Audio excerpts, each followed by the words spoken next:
Достар, мен әрқашан осы қайран қалғанды жақсы көремін. Және сіздерді де қайран қалдырғым келеді. Міне, мынаған қараңыздаршы. Әдеттегі мясорубка сияқты, бірақ та бұл қазы аударған сияқты шұжықты осылай аударып тұра береді. Ешқандай токпен істетпейсіз, бір семьяға бірден алып алсаңыздар болады. Осындай шұжықты ішекке аударып шығуға болады.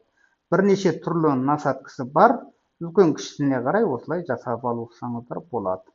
Құрметті достар, алам десеңіздер, пікір аймағына алам деп жазсаңыздар болды. Осыны біз сіздерге алдырып беріп отырамыз.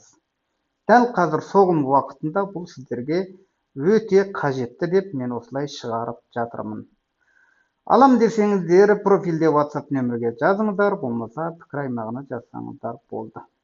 Және де осы сияқты қызықты видеоларды күнделікті көріп отырғыңыз келсе, менің парақшамды жоғалтып алмай, алдыменен тіркеліп алыңыз. Және ізбірінеға сақтап алыңыз. Туыстарыңызға, достарыңызбен бөлісіп кетуді де ұмытпаңыздар. Сау болыңыздар, аман болыңыздар. Біз қоштаспаймыз.